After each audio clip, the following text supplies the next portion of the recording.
Hello,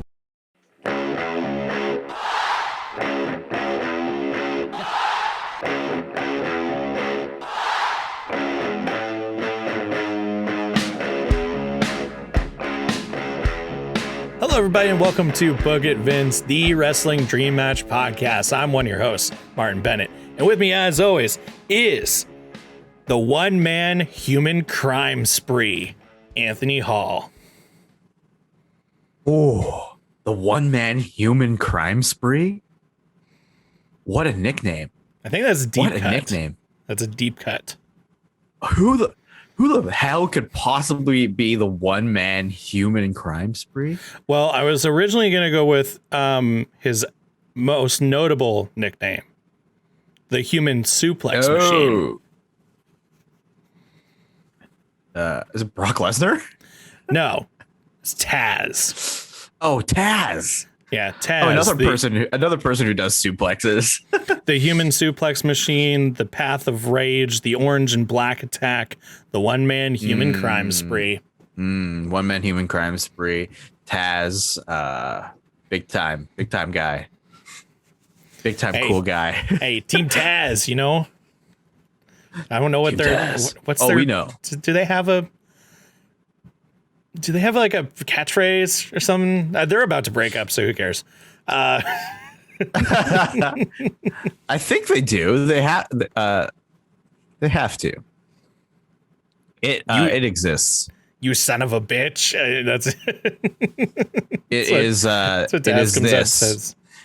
FTW. Yeah, true. I don't know. I don't know. But welcome on in, everybody. So we got a couple announcements first before we get into this special episode of Book It Vince. And by special episode, I mean new episode, because every episode is special. First things first. This comes out the week that this comes out. There are only a few more days left for a very special limited edition item that you can pick up right now over at the Unknown Error shop, which is unknownerrorshop.com. Easy to remember, is the very first piece of Book It Vince merch that myself and Anthony are wearing. We've been sharing it on our social media, inspired by the OG ECW logo. You can pick yours up today. They're only available for a few more days till April 24th. So if you're listening to this and you like what we make here, you like what we do here, and you want to pick up a very special limited edition shirt, you can do that right now. You should. They're nice. Marty did a good design. Thank you. It's awesome. It's purple on black. It's cool. It's extreme. It is very cool. And we do plan on making more, but if you want to pick up this one right now, only a few more days left after this episode comes out. So April 24th is the cutoff. Again, unknownerrorshop.com. Plus there's a couple of other limited edition items that you can pick up there too. But and our second piece of announcements is that we already posted this on our Twitter, which you can go follow, Book Events Pod on Twitter. We are moving the podcast to be every other week. So it's going to be coming out every other week, Tuesdays. Tuesdays just because we moved it to Tuesdays originally because it's so much easier for me with there's been so many pay-per-views. Sunday used to be a day where like once a month, every other month, you got a pay-per-view. Now it's like every 2 or 3 weeks there's something happening on Sunday. So, it's a full-time job. It's a full-time job watching pay-per-views on Sundays. So we moved to Tuesdays for that reason, but now we're moving it to every other week just because this is something that me and Anthony do on the side. This is like, it started as a passion project, and as it was weekly, it started catching up to us, just like having to stop and record something every single week, edit it every single week. And so we're doing it every other week. So now it's that way to keep it more fun, more fresh. And just exciting. And as our listener base grows, maybe we'll get to the point. And if we get like sponsors and something in the future, we're being hopeful. Yeah, Rain Energy. We're waiting for you. We're waiting for you to send us a couple cases, or bubbly, any sparkling water brand. If you want to send a couple cases to me, that would be cool as well. And maybe eventually, once this thing gets bigger, then we can return to every week. But for now, just to keep it fun and fresh every other week. So there you go. Yes. And we'll keep bringing you hard-hitting fantasy content, hard-hitting slams, top rope moves, super kicks, video packages that explain the majority of the plot of our booking, occasionally special guests, and very bad Jim Ross impersonations. And of course, you can follow us on Twitter to get daily content of either just like sharing wrestling news, fun questions to ask the audience, of course, our reactions to shows as they're happening live, all that good stuff. But announcements aside, Anthony, we got a new episode and I got a challenge for you that I think will be fun. You ready? All right. Yeah, I'm ready. All right. So this idea came from, I won't take credit for it. It came from one of my streamer friends, the Pun Hit Wonder. Hello. Who, shout out to Pun. When we first started doing the podcast, he said, oh, a good one would be Hulk Hogan versus John Cena. Because, it's never happened. It's one of those matches that's like, you can't believe that it never happened. But yeah, the two have never faced each other. But my twist on it is that I think that what this should result in, the feud should result in John Cena turning heel into what we all wanted was NWO Cena. And how it gets there exactly, and I don't know. Is it current? Is it at the time that like Hogan was still sort of in the company, but at that time, I guess Cena was technically just coming out of Doctor of Thugonomics. So I don't know. What are your first impressions? Well, I think we should use like some time travel-y Book It Vince style magic to make it so that Hulk Hogan is still able to like put on a decent enough match and is not just like old, and Cena should be at like the height of his popularity. It should be like those versions of those individual wrestlers. And also it should just be like, I don't know, like a cementing the legacy of like who is like the most famous wrestler of all time, or who is the most notable, maybe. Okay. Like, because of course Cena a couple of years ago, WWE's true golden boy. Well, because a couple of years ago, it was John Cena versus The Rock, and what they dubbed as once in a lifetime ended up becoming twice in a lifetime. Yeah. So this would be another one of those kind of like once in a lifetime, like big moments of, current day, like what people say is like John Cena was like the 2000s, like current day, Hulk Hogan.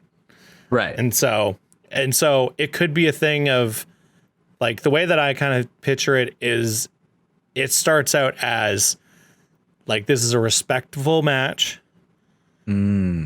Like this is all for promotion. This is all for, giving the fans what they want. This is just once in a lifetime, Hogan versus Cena. Everybody's dying to see it. Everybody wants to see it. And then it turns into something more. I think maybe the intro to this even is like, if we keep it, if it's the current day, but Hulk Hogan, we give him abilities to actually like still wrestle and not be like an old fart. It's current day, and it's like, let's say like Roman Reigns is, of course, still a champion. He's the head of the table, and he like dubs himself like the greatest wrestler or superstar of this millennium or of the 2000s. Whatever you want. And it's like, I'm the head of the table, the tribal chief. Let's say like in this fictional world, he's just beat The Rock at WrestleMania. Oh, wow. Like he's beat The Rock at WrestleMania. The Rock puts him over. He is now the guy. And John Cena's series that he made with James Gunn, The Peacemaker, is just about, I'm pretty sure that's what it's called. Peacemaker. Yeah, that's what it is. Yeah. Is just about to be released on streaming video, and of course, John Cena calls in an old favor to his old boss Vince, and is like, "Hey Vince, let me come back for a run to promote Peacemaker, and the run should be me feuding with Roman Reigns, who is the top guy right now." Ooh. So John Cena, yeah, it's like. Maybe he comes to the ring as Peacemaker to cut a promo, and people are like, "Oh, John Cena is just a funny guy now. We don't have to respect him anymore." And maybe Roman Reigns steps up. He's like, you hear the bow, bow, bow, bow, and he's like, "John, it's good to see you, but you got to know that this is my yard. You can't be playing jokes here." I don't think that I really don't think that Roman would even say good to see you. I think he'd just walk out and go, "What are you doing?" Yeah. Oh yeah. Yeah. He's like, "What are you doing? What are you doing? Why are you in my ring?" Yeah. Also, you were someone that I looked up to. Remember when this is a joke. Well, I remember when Cena and Roman had a feud, and people actually were really okay with Roman going over and Cena putting him over, but obviously that was still at the time that like people were booing Roman for being a face, but like that could play into this where it's like, remember when I whooped your ass? and then Cena, yeah. And so does this result in a Cena versus Roman match? I think this results in a Cena versus Roman match. And I think, I think Roman, like, I'm thinking like he probably still goes over, despite the fact that like John Cena like needs to be injected in this Hulk Hogan feud somehow. But like, I think Roman does ultimately beat him, and that's further cements Roman being like the best guy, which makes Roman get very cocky. And then he starts calling himself like the best of all time. And then and then maybe Hulk Hogan comes in at that point in time, and it's like, oh, what? Real American here, plays, brother. Yeah, listen here, brother. You say you're the head of the table. Yeah. Cut that promo. Cut that Hogan promo, Marty. No, I'll let that little kid who like is like huge on like social media impersonating Hogan cut it. Have you ever seen that video? Yeah. I think so. I think I've seen. It's this like this like 9-year-old kid who like just is in love with Hulk Hogan and like does all of his like things. Like he's like, listen, Jack, the Hulkster, and it's cute. But then at the same time you're saying, you're like, you could pick a lot. You could pick so many other people to look up to. Yeah, not this very morally questionable cranky old man. But okay, yeah. So I think Hulk Hogan like cuts a promo, and like I think this is like right after the Cena match. This is maybe like to wrap up whatever pay-per-view this absolute slobber knocker of the Peacemaker John Cena versus head of the table Roman Reigns.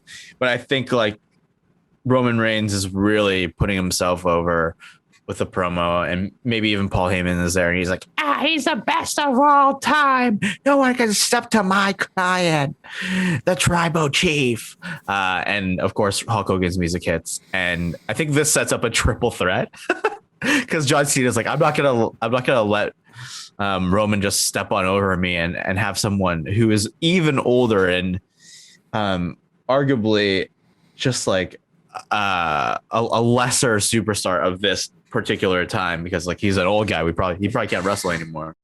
He's not gonna let that guy try to beat Roman. So it sets up a triple threat at a future pay-per-view, which I think Roman beats both of them again. And it's kind of like they're both of their confidences are a little bit shaking. Their egos are a little bit fragile post loss at the triple threat, that they really start to get in each other's faces about who has the better legacy. And from there, we can start to get some good shit going. Well, that makes me sort of think of like, it's always tricky because like half of the dream matches that we book on the podcast are like, can happen anytime. We don't really cement them in like the current day stuff. And then the other half are like kind of based off of what's happening currently in wrestling. Right. We're recording this immediately after, or not immediately after, but like the week after WrestleMania 37. Yeah. And this sort of sounds like what I personally thought was going to be, or is going to be, the next storyline of Edge and Daniel Bryan, that they were going that they're going to go against each other because they believe that each of them screwed each other out of the title opportunity. That could kind of be it, right? Like it's just replacing Edge and Daniel Bryan with John Cena and Hulk Hogan. But it could definitely be that, where it's like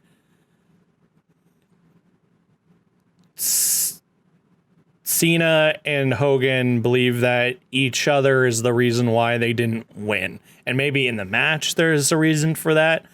I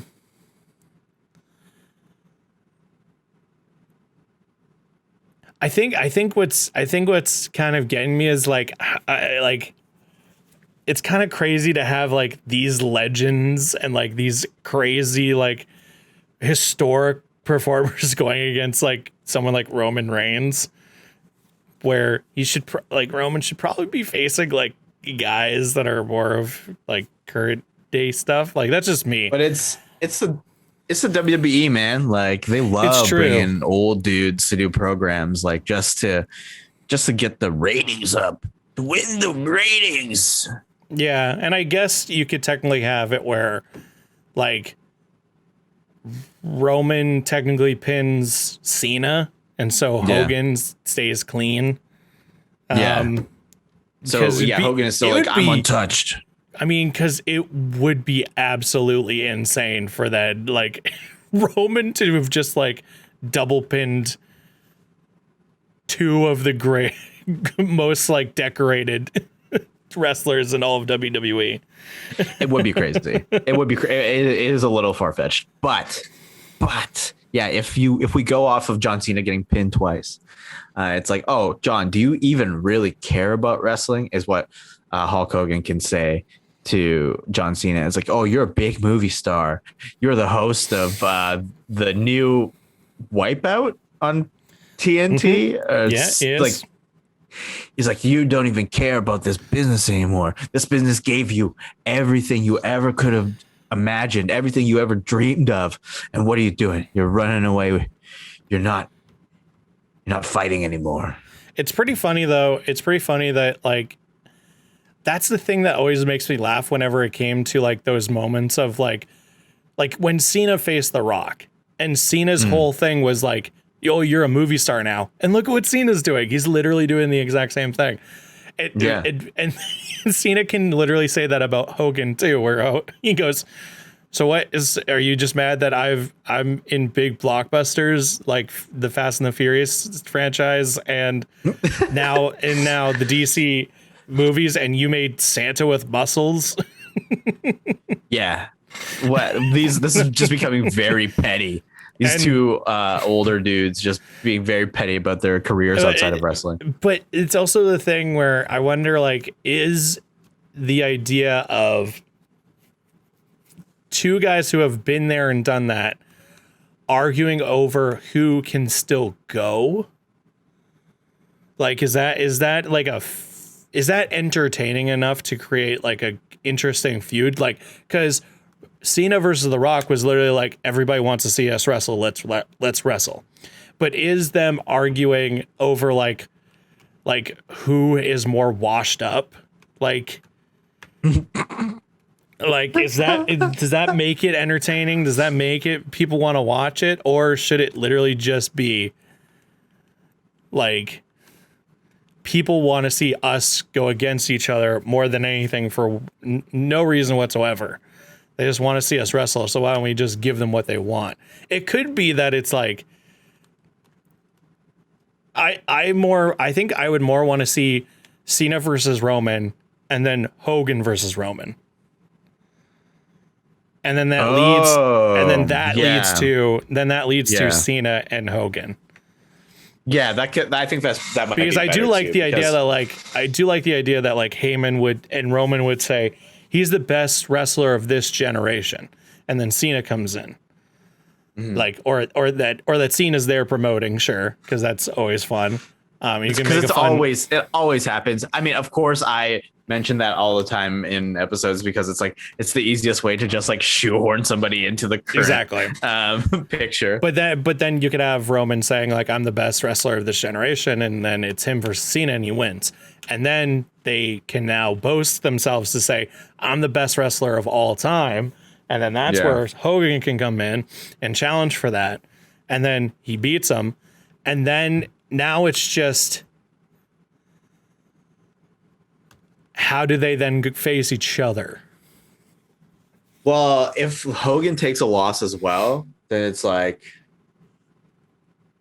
I think you'd have to be like, okay, everybody can now like say that Roman is the greatest because he's knocked down these two absolute icons. But like, who is really like the great that we should respect that is not currently in the ring or not currently a part of the universe? Like, maybe I don't want to say like who's second best, because it's like, who wants to feud over being second best? That's stupid.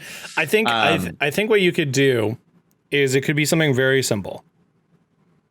I think you have like, that's a good way to get both of them back into WWE. Like, those are two very good reasons to get them back into the ring.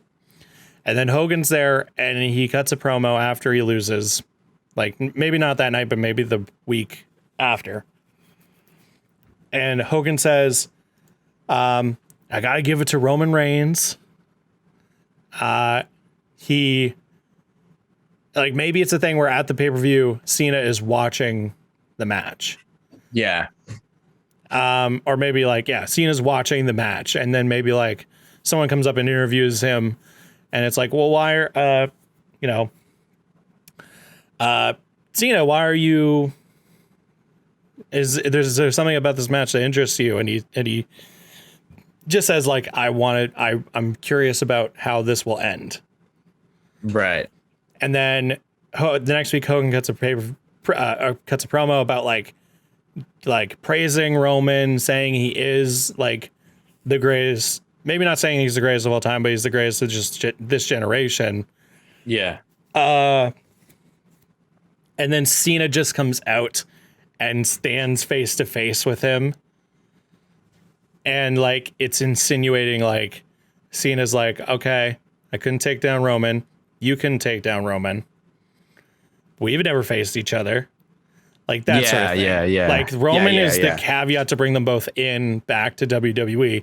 And then it just sets up this like, because that's the thing. Because, I mean, you could go completely wild of just like, Cena comes back and then Hogan comes out, and that's literally the start of it. Like, that's probably all you would need. But it's more interesting that like, you make like Roman look awesome, and it kind of then puts a chip on each of these guys' shoulders about like, they need something to prove, you know? Yeah, I think it's like, yeah, I like that like Roman has like beat them and has established himself as a top dog, but like these two guys, they've never faced each other. So like, what is the outcome here? Like, who is the greater out of the two of them? This is a matchup that people have talked about that has almost happened, and now it finally can, because just based on the circumstances that we've built, they're now both available to fight for their honor. And now I think that would be very interesting. It could get very petty with being like, yeah, then we can add the elements in of like, you don't care about wrestling anymore, John. You're on TV. You're a big time movie star. I've always been here. I've always cared. When Vince tells me that I need to be in the ring, if I'm there, if I'm needed for WrestleMania, for any pay-per-view, I'm there. But you, where have you been? Mm-hmm. It's only when something needs to be promoted, when anything serves John Cena, serves the man John Cena, that he shows up. It would be drags himself in, and it'd be very interesting. I mean, we can't do it justice, but it would be so entertaining of every week just back and forth, like cutting each other down, because it's like, it's also then like it's what I like about it, and what I like about kind of where it's going so far is it's questioning who, like, who's the good guy, who's the bad guy, because they're both technically right. You know, like that's where it's kind of like headed, is like, is who is like Cena, what Cena's saying about Hogan is right. What's Hogan saying about Cena is right. Obviously, like, and the thing too is that both of these guys are people that the crowds love to both cheer and boo. Mm-hmm. So, and if we could book it however we want to, I would love to then have it that these two dudes realize that like their careers and legacy go above and beyond like their egos, and that they can start, like, Cena's good because Cena clearly had hit a point in his career where he realized like, oh, my ego doesn't matter anymore. We'll make fun of whatever we want. Mm-hmm. You know, I can make fun of myself. That's easy. Like, obviously, you know, one of my favorite things about Cena is there's all the stories about like him not wanting to put people over, like Nexus and all that stuff. Mm-hmm. But now in the past couple of years, like the Firefly Funhouse match and like him coming out and like just putting everything on the line, and even making fun of things like, even people making fun of like the proposal to Nikki Bella and like, like all that stuff. But Hogan, and of course, has NWO Cena. Yeah, that's what I want. Well, hopefully we'll get to that, because I have an idea for that. But oh yes, it would be cool to have Hogan like just allow himself to be the butt of the joke, and like, sure, it's easy to be like, oh yeah, you were in a bunch of really bad 90s movies, but then like bring up like, you know, acknowledge that your family is weird and that you did bad things, and let them jab each other back and forth, you know? Like that would be so crazy and entertaining to happen on TV, where you're like, I can't believe these guys are actually doing this. This is awesome. Yeah, and I think there's like it gets like so petty to the point where it's like, John, you've completed over 384 Make-A-Wishes, but I'm gonna grant you one wish: to get out of this match before I kick your ass. Like I'm gonna make you wish you never messed with me, brother. like I wanted to hit a point where you're like, I don't know who to cheer for. I want both these guys to win because this is ridiculous and awesome. Like, and there is an audience to it too. There is an audience to it too, where like every time Jericho ever insinuates something on AEW to like the rest of the world of wrestling, it pops people because people are like, hey, love it. So that's what I would want. But it kind of leads to then like, because I don't think that when it comes to like a legend versus a legend and all this stuff, like you can't really get too deep into, like, I don't know what do you think? It never really gets too deep into like actual like kind of not necessarily storytelling, but not like backstage segments where shit happens and whatever. It just sort of like, it's all just leading up to the match and then it is the match. Yeah, I think it's like, I agree with that. In terms of like building the story out, like I don't know that it needs to happen because like obviously like it should happen because that is what this podcast is about. But like in reality, like it doesn't really matter how they get there. Just the fact that Cena is going to be against Hogan is a big enough deal for people to care. Mm-hmm. It's like, it's like putting any celebrity in a match, like Bad Bunny and Damian Priest versus Miz and Morrison. Like, you don't really have to build that. They did a little bit, but like, it's the fact that like this celebrity is going to be in a match. For that specifically, I think what they did that was good was they raised the stakes and they just kept doing that every single week where it was like, they just raised it more and more on each side of like why you should boo for these guys and why you should cheer for these guys. Like that was really all that they did. Where they did the classic WWE stuff of like, oh, he's super rich and famous. Why don't we wreck his car? You know, like it's a trope. Or then now it's like you got Miz and Morrison where it's like, make them do a really kind of catchy, but like poorly made music video. Yeah. So it's that thing of like, you gotta like, depending on how it goes, you kind of gotta designate like these guys win versus these guys, like why these guys should win, why these guys should lose.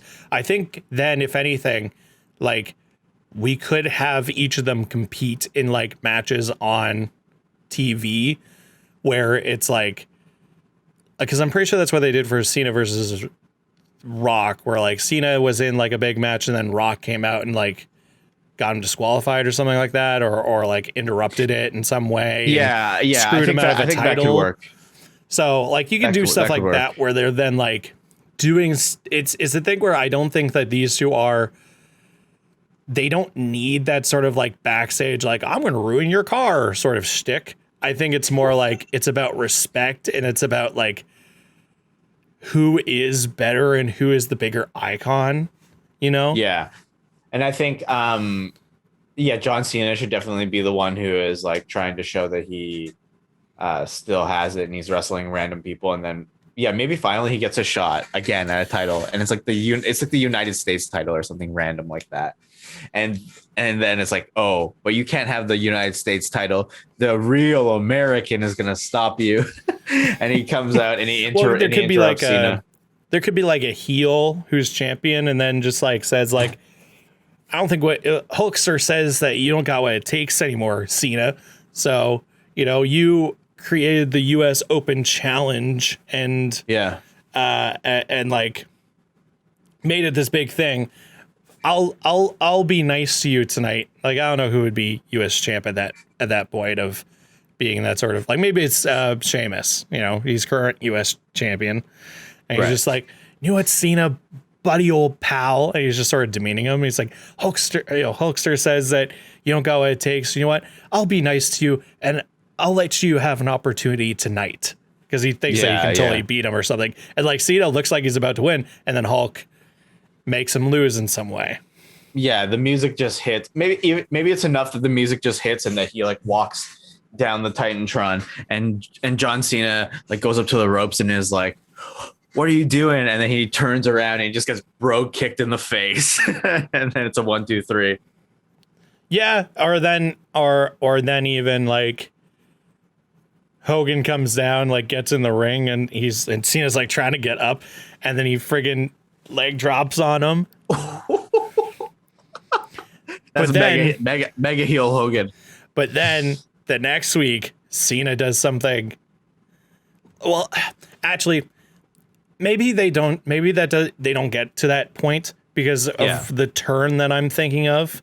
Because again, my caveat is I want Cena to turn into NWO heel Cena. Right.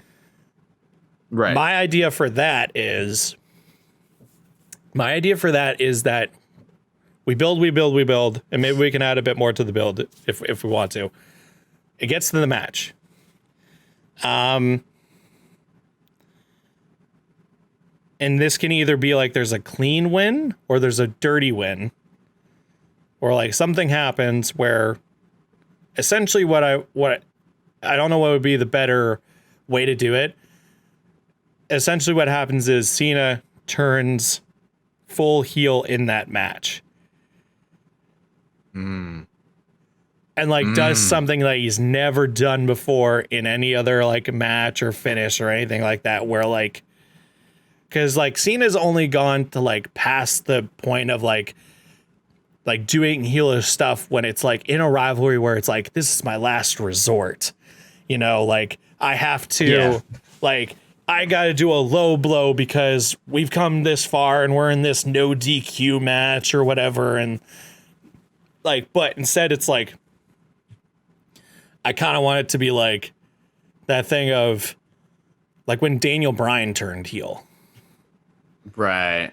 And it was like, just what's like, Daniel? crazy. Like it's got to be something where that reaction of, what is he doing? This is not like him at all. And then like Cena just sort of is just like, it's that thing of it wanted to be left with that question of like, why Cena? Why? You know? Yeah, I think this would be awesome. Okay, here we are. Hulk Hogan is just absolutely destroying Cena in this match, and he like hits him with the leg drop. Cena like kicks out, and he's like in the corner, and he's just like kind of like trying to recover, and he like takes out like the rings and stuff that he wore as the doctor of thugonomics and stuff, like just like, and it basically makes like a little mini brass knuckle. And he turns around and just hits it like Hulk Hogan right in the face with it. Or he maybe like has his like Doctor of Thugonomics chain like on his person, and he just like wraps it around his hand. And he just hits Hulk Hogan right in the face, and it's just like savagely just punching him, like, and Hulk Hogan like can't respond, can't get up, and it's just like a regular match, right? So it's a disqualification because John Cena is like, he's like, I can't lose. He's Superman. He doesn't lose. Think about all the Make-A-Wish kids. Think about the fans of Peacemaker, soon to be streaming on HBO Max. We're not advertising Peacemaker. We're not advertising Peacemaker. think about all the fans of Fast and Furious. Unless Warner Brothers, you want to throw an ad on, and we'll do that, you know. But Fast and Furious 9. Think about all those people, huh? He's like, no, I'm John Cena. He just like he breaks down. He's not going to lose to Hulk Hogan, an old man, a person that he once looked up to, but like right now he could not possibly stomach that embarrassment. He's already lost to Roman Reigns. I think if it's going to go that route, you got to make it way more brutal. So I think they come down to the ring in full regalia, you know.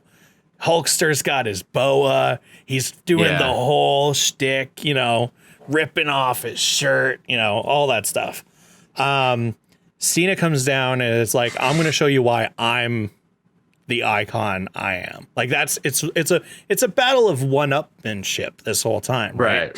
Yeah. I'm going to come down as the icon that I am. And I think like his entrance, if this is like a WrestleMania match, then you have the full production value of like, you could have Hogan come down and it's like the full, you know, fanfare of I'm the real American, all this stuff, yellow and red. Hulk is Hulkamania. Yeah, Hulkamania. Hulkamania is running wild throughout the arena.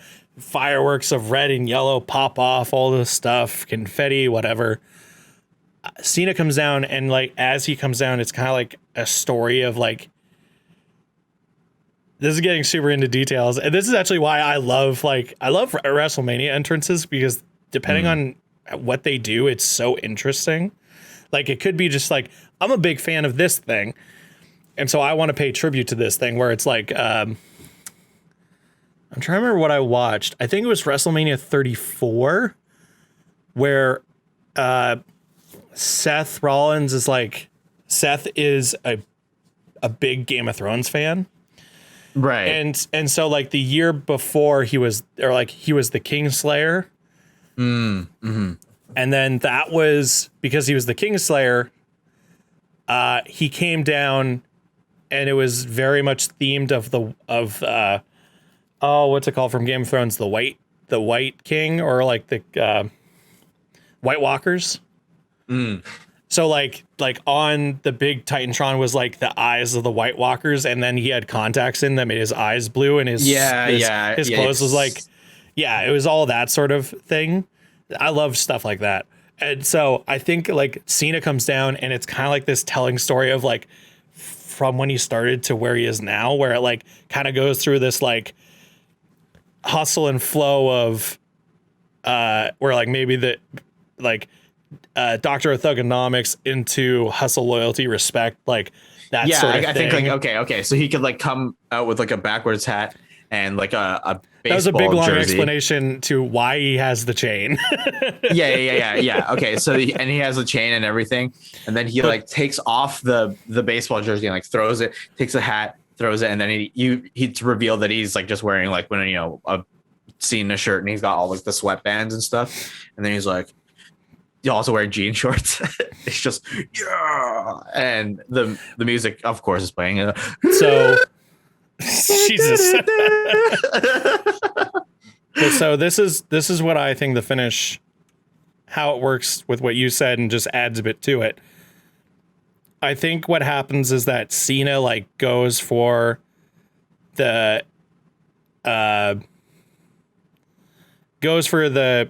attitude adjustment, the FU. Yeah. Let's say what it really is. It's the FU. Come on. The FU. Yes. And Hulk kicks out of it, and Cena's like, what the heck? And like Hulk's ramping up and everything, and they exchange back and forth. I don't know if Cena kicks out of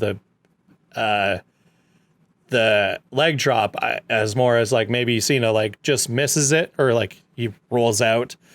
Does the 5-knuckle shuffle, kicks out of that, and then Cena like has to go up for the like avalanche off the second rope or something. Yeah. And like maybe he does it and he pins him, and then Hulk's foot just like goes onto the ring rope. Right.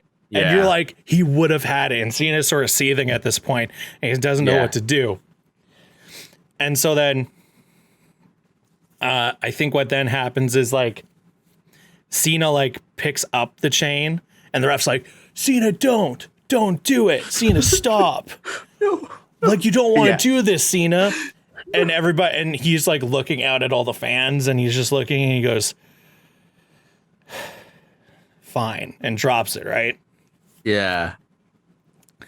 And then Hulkster like starts hulking up again and like gets him, and then Cena like falls to his knees, and Hulk sort of stops, and and Cena's sort of like kind of like pleading a little bit, and you're like, what the heck's Cena doing? Like, why is he doing this? We've never seen him do this. And then right in front of the ref and everyone, he just low blows him, and everybody's like, what? Oh my God, like, Cena, what is he doing? And Hulk just sort of like goes down onto his knees and he leans into Cena, and Cena just like pushes his head off of him, and he gets up, he walks over the chains, he wraps around his hands, and then Hulk like manages to get back up and he just gives him a big, huge slug. Or he does fucking what was the move that he created?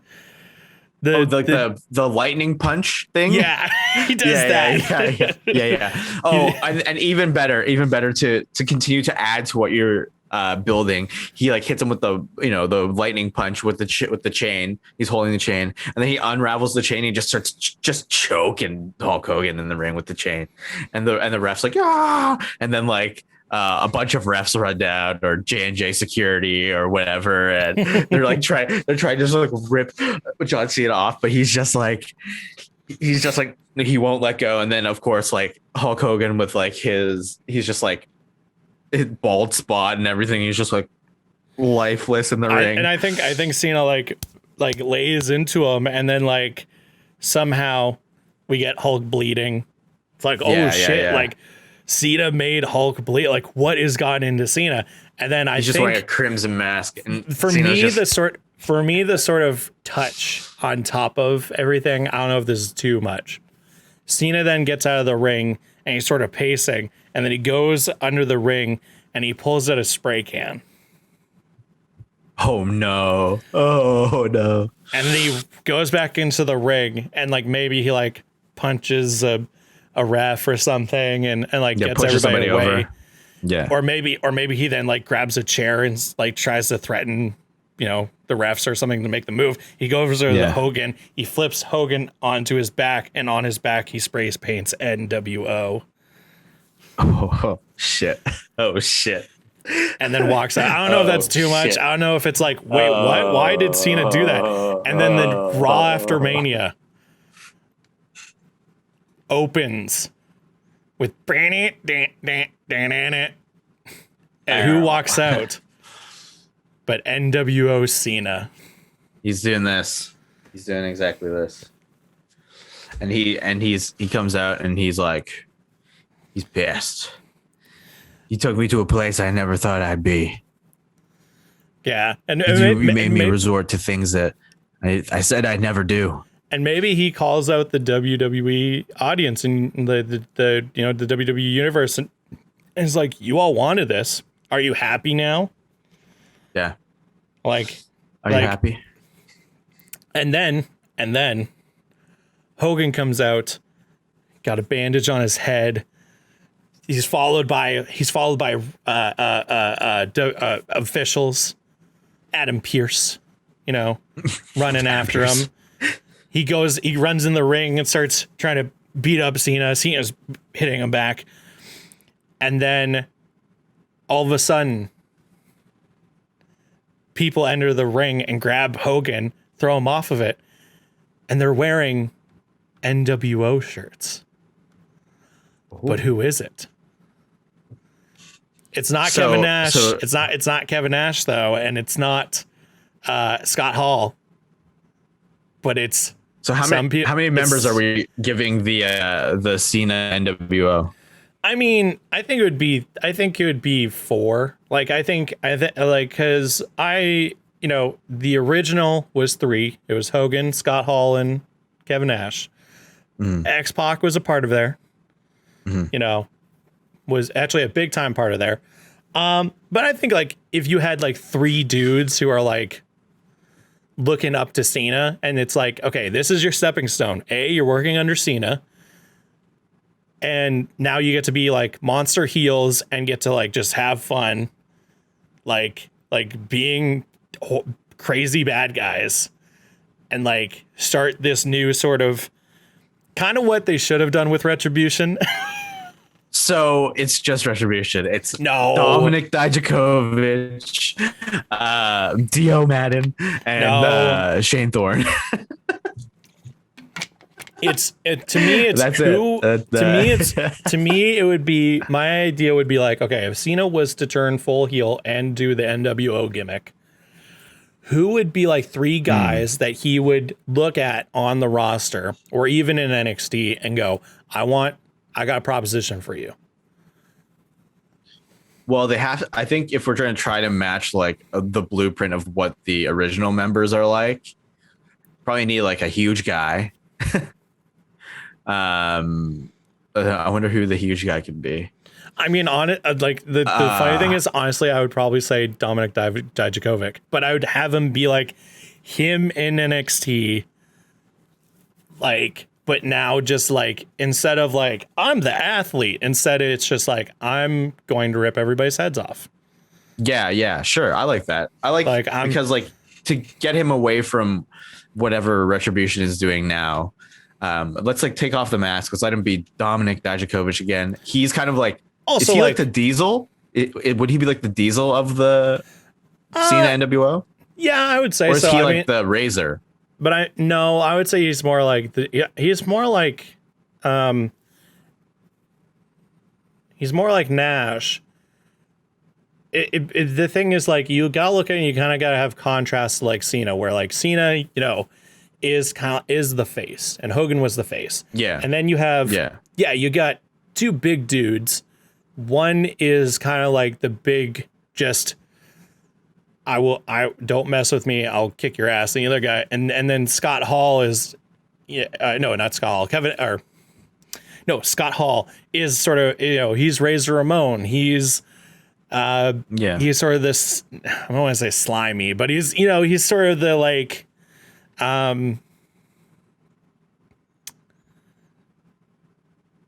he's sort of, I don't know what word to describe him. He's kind of like the weaselly sort of bad guy of like, it's that sort of like, that's right, boss, like that sort of character. So, but I think it's like you gotta have contrast to Cena, where Cena is this, you know, he's brunette, he's big, but then you got Dijakovic standing next to him, who's bigger in like height, but then it's this sort of like blonde. I don't know if he's blue eyed. I don't think he is, but like, you know, like kind of like what you would consider like I know he's not. I don't think is he American? I don't know. The last name obviously says that he's from somewhere. I think he is. But like, it's kind of like that. It's like he's a paper cutout of like, I'm the big, you know, athletic, like scary guy, that sort of thing. And then you just need to have contrasting characters. Okay, so I think the Weasley, I think like the Weasley character, the sneaky bastard, if you will. I think that could be a role quite suited for one Cameron Grimes. No. Maybe. No, because, well, I mean, I would more put Cameron Grimes in as an X-Pac than as a Razor. He's not so, maybe he's not so much a Razor than he is an X-Pac. But let's see, who else is who's kind of like a grimy bastard who could fit in the who's like Cena a grimy NWO. bastard. A grimy bastard. I would say in current WWE. Yeah. This is tricky. I'm trying to just go down the rosters and go, who? Adam Cole? He's not really a grimy bastard, not present. Well, actually, it's all, I mean, yeah, but also it's kind of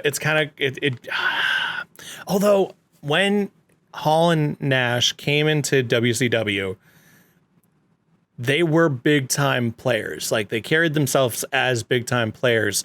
And then when Hogan took over, they understood that like Hogan is the face. Yeah. And like they were promising that Hogan was going to show up. It's that thing where it's kind of like, would I see Adam Cole, who I think is probably a very good fit for it? Would Adam Cole take a backseat to Cena? Maybe not. What about Tommaso Ciampa? That would be very interesting. That'd be very interesting. I know we're just drawing from our NXT favorites, but it's usually easier that way. Well, because I think about like, it's because you're trying to compare and put people who you think like would fit the same sort of personality mold as what the old NWO is, but what would the new NWO be? I think even there, like, I think in the X-Pac position, honestly, Chad Gable.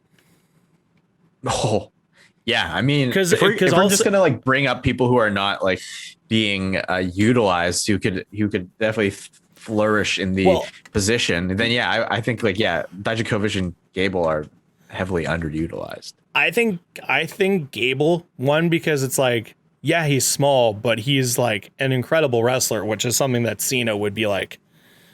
I don't think, because then it's like, okay, well, why did Cena bring up these people? And it's like, clearly, usually when it's like a faction forming, it's the leader seeing people who are, especially a heel faction. It's like people that the leader sees as underrated. At least that's been the trend in the past few years. You know, what are the big time stables in the past like decade? Essentially, you have Evolution, which was 4 generations of wrestlers. Even though it's more like 3 generations, but like you have various like experienced wrestlers. Yeah. You have the Undisputed Era, which is 4 guys, all of the same sort of generation and time zone, who all just or time and that all want to be the best at what they do. You have Shield, which is sort of the same as that.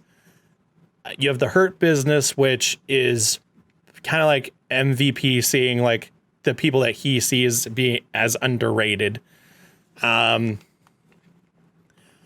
then it's like, who does Cena see in but then what NWO was it was 2 guys who are well known in one company coming over to another company, both saying, hey, we're going to make an impact. And like, everyone here loves us. Everyone here knows that we're badasses. We're here to take over. And we got a big surprise. And then that big surprise was Hogan. So it's like, who would Cena look at and go, I honestly, like, I can see Chad Gable being someone where Cena goes, he is underrated. He should be a multiple time champion at this point. I can see him doing that. I think maybe, hear me out here.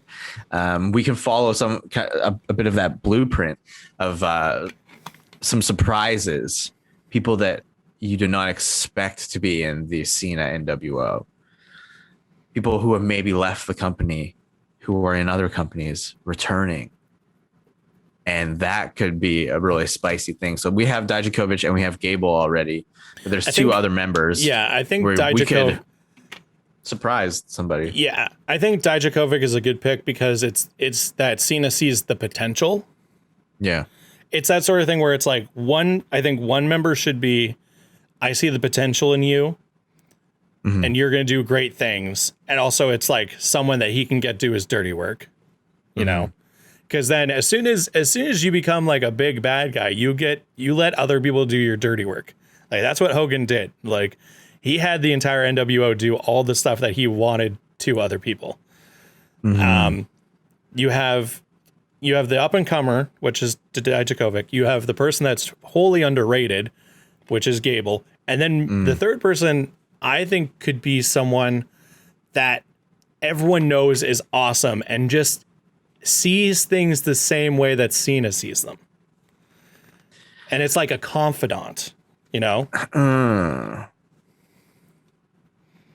Returning from AEW back to the WWE to join Cena's NWO, Jon Moxley. That would be nuts. Yeah. So that's maybe the big addition where it's like you're like, oh man, okay, there's like Dijakovic and Gable. Who else? Like, yeah, it's fucking Jon Moxley. That's just great. His big return to the WWE is that he's Dean Ambrose again, but he joins John Cena in the Cena WO, the CWO, the New World Cena World Order, the Cena World Order. That would be crazy, but then we would need one more person for sure. I mean, imagine. Like, so we set up that whole thing of Hogan comes out to attack Cena after Cena cuts this giant promo about turning heel and being a bad guy now and all this stuff. And then out of nowhere, Dijakovic and Gable, dressed in NWO stuff or whatever they're calling themselves now, comes out and attacks Hogan, peels him off. And then maybe it's this thing of Cena says, I got a big surprise for y'all. I got someone who's working behind the scenes that no one knows about. And then that's like the big surprise. And so then it's on the top of the mountain is Cena with his right hand man, Moxley.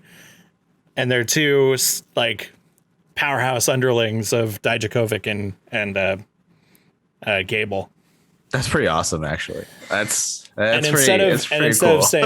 Instead of saying on one brand, where it's like, oh well, I'm the Universal champion or I'm the WWE champion and whatever. Instead, it's like, no, we're taking over the entire show. And then, they are on both brands. And what Cena's promise to Moxley is that, oh, don't worry, you're going to be a world champion. Like, I'm going to get you that. I'm going to be a champion and you're going to be a champion. And that's just how we're going to roll. Like, yeah. And then like Dijakovic could be the Intercontinental champion and Gable could be the US champion. Yeah. Or they could be the tag champions on any given brand. Whilst Cena and Moxley, Dijakovic and Gable win both the Raw and the SmackDown tag team champion. That'd be so crazy. And they each have 2 belts. 2 belts. That's the Cena World Order. That would be absolutely insane. And Cena is both the Universal Champion and the US Champion, while Moxley is the WWE Champion and Intercontinental Champion. They hold all the gold. And then they bring on who would be if they could bring on a woman and then that woman holds all of both women's titles, who would that be? Sasha Banks. Yeah, I completely, yeah. Sasha Banks for sure. She's primed to join a faction as like the women's the dominating woman wrestler. Like she's primed to get in there and just wreck everybody and leave. And then it's just big dog. Cena World Order taking over, and friggin' I guess that then would culminate in like Hogan like getting his own gang together and taking them on or something, and then that could be like a Survivor Series match or something. It's either that or the feud culminates in like Roman Reigns challenging John Cena one more time. Like, let's say like maybe that's the title that he hasn't been able to secure is the one that Roman has. And like every other title has been won by the Cena World Order except for that one. Or Cena has Gable and Dijakovic. It wants to challenge Roman again. And Roman's like, I beat you already. And he's like, you haven't beat this version of me.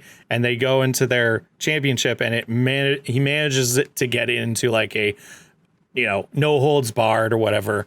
And so then you have like Gable and Dijakovic interrupting. And then what happens to make Cena win is Moxley shows up and screws over his former Shield mate. That's right. He hits him with the dirty deeds.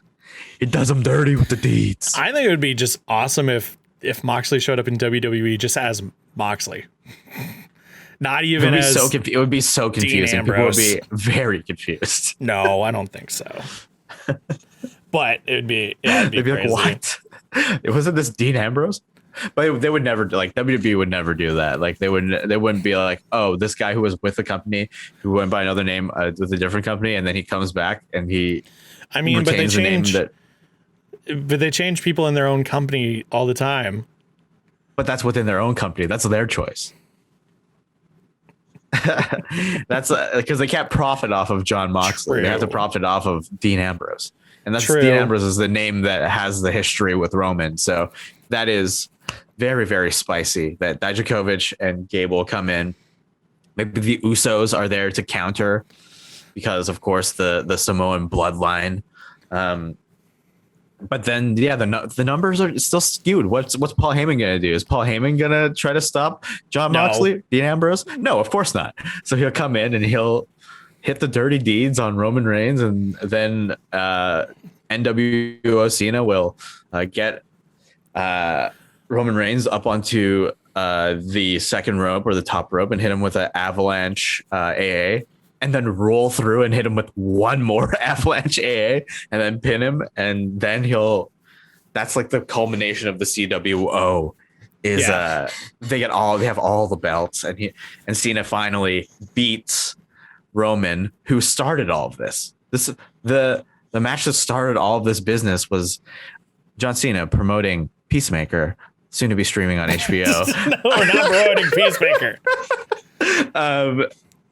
And starting this whole thing about like with the legacy and whose career is superior and who is really the best. And maybe after the Cena World Order run, even though Roman Reigns beat John Cena at first encounter, maybe Cena is the greatest of all time.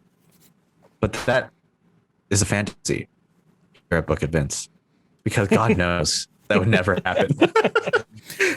No, but it's fun to pretend and it's fun to imagine. That's what we do here. Right.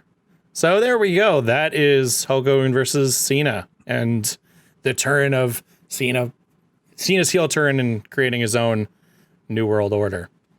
The Cena World Order. Okay. Next week we will be booking John Cena as the star of Money Plane. No, replacing. No one understands that reference. No one gets that reference. Nobody likes Money Plane here. Because no one knows what Money Plane is. We are the only Money Plane fans on planet Earth. Apparently. I've never seen it. I don't want to see it. I love Edge, but you don't want to see your favorite wrestler in a leading role as an actor. No. In a movie with Kelsey Grammer? It was forever ago when he wasn't that good of an actor. and now he is a good actor. I'll watch Vikings, thank you very much. Final season appearing. No, it's already appeared. Yeah. We won't promote Peacemaker. We'll promote Vikings, but it's already over and done with. On History Vikings Channel. On the History Channel. Also home to Forged in Fire and Pawn Stars and American Pickers. Okay, let's wrap this up. And the Border Patrol show. All right. Did you enjoy Cena versus Hogan? How would you have booked it? Would you want to see a Cena heel turn? And what would that consist of? And if you were to book your current day NWO, who would you want to put on it? Please let us know. Yes, let us know. To wrap up the episode, as always, we have our question of the week and our match recommendation. As always, you can leave us. Oh. Did you not remember that you have to do a match recommendation, Anthony?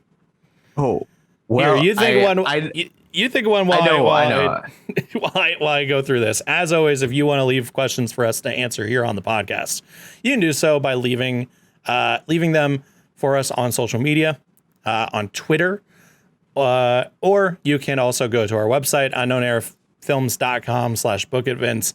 And we have an area there where you can submit your own questions that we answer here on the podcast, as well as a whole list of all of our match recommendations, and all the episodes to the podcast.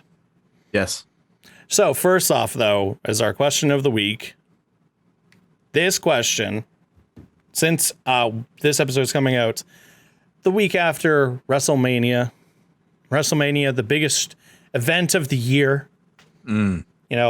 We both have our own thoughts about this year's WrestleMania. Altogether, I thought it was quite good.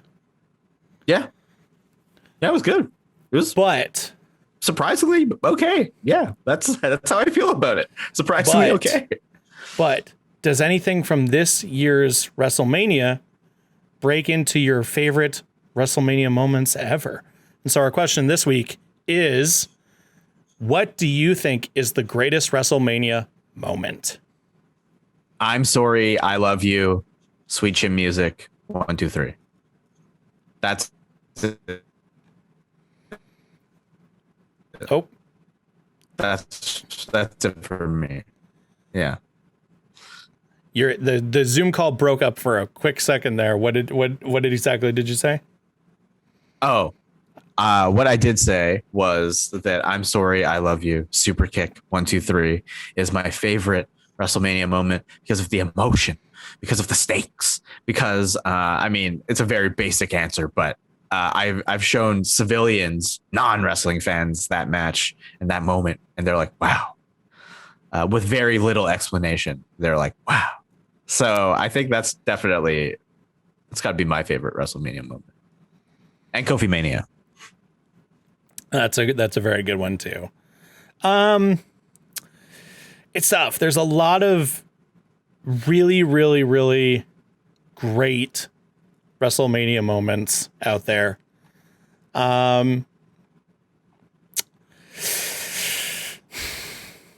It's really tough to say. It is genuinely really tough to say. I mean, like some of what I would say are like my honorable mentions are like the Hardys returning.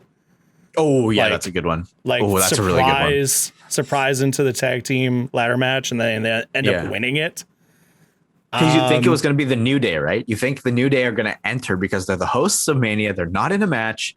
And you're like, oh, okay, this makes sense. They're going to enter. And that music hits.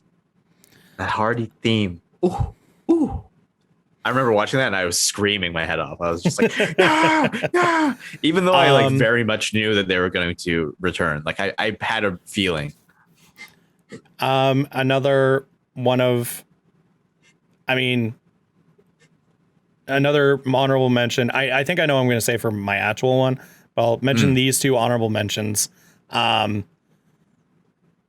know it's controversial because of who's involved, but the end of WrestleMania 20, Eddie Guerrero and Chris Benoit both ending the night both as champions, and them embracing in the ring as best friends. Like that is such an amazing moment. And obviously now that, you know, technically doesn't exist in the eyes of WWE, but at the time it was such an amazing moment. My last kind of honorable mention, just really quickly, are two Edge moments, just because Edge is my favorite wrestler. As I've said before, Edge spearing Mick Foley into a flaming table. Yes. And also Edge spearing Jeff Hardy from the top of a ladder in the first ever TLC match at WrestleMania. Edge on top of a ladder, Hardy hanging from the belts, hanging above the ring, Edge spearing him in midair into the mat. Just two amazing visual killer moments. Marty, if you like Edge in midair, you're gonna love Edge in Money Place. Shut the fuck up. My favorite WrestleMania, what I think is the greatest WrestleMania moment ever, is the creation of the Attitude Era, where Mike Tyson punches Shawn Michaels, screws him out of the title, turns on DX, reveals that he's all Stone Cold Steve Austin. Austin wins the title at WrestleMania, and the Attitude Era begins. Because then it was immediately after that it was Austin versus McMahon. And yeah, it just, I mean, it was before that the Rattlesnake started becoming a character after he won King of the Ring and all this stuff. But like that was the moment, because then the Monday after that was the start of what became the Attitude Era. Beautiful. Absolutely beautiful. I have a match recommendation. It's not even like, you don't have to watch the entire match. You just have to watch the end of it, because it's good. It's good because it's a John Cena moment. Oh, it is. Okay. But just to say, if you want to let us know what you think is the greatest WrestleMania moment of all time, please let us know online. We'd love to. Yes. We'd love to hear them and or read them out on the show. Yes. So what is your match recommendation this week, Anthony, to close out the show? I don't know if I recommended it before. Probably not, because overall this event was not amazing, but the end of it was very cool. Or the number 30 entrant was pretty cool. That would be the Royal Rumble of 2008 when John Cena comes back. No, That's my recommendation. It's actually funny because that's probably like one of his biggest pops ever. It's awesome. It's so like, great. Where everyone actually cheered for him. Like it's actually that whole that whole Royal Rumble is actually really good. That Royal Rumble starts with Undertaker and Shawn Michaels. Oh yeah, you're right. Yeah. And then I thought it was fine. I thought like it's fine up until like the very end when it gets like it's fucking crazy near the end. And it has like that Royal Rumble has like Mick Foley in it. It has Jimmy Superfly Snuka. Yeah. I think it has Roddy Piper too. But then the finish is him and Triple H. And he ends up winning, which is awesome. And then I think that year was then him against Shawn Michaels, if I'm not mistaken.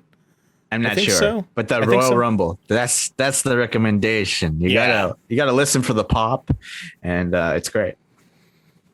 Another cool match from that specific Royal Rumble is the World Heavyweight. Is it? Yeah, the World Heavyweight Championship match, which was Edge versus Rey Mysterio.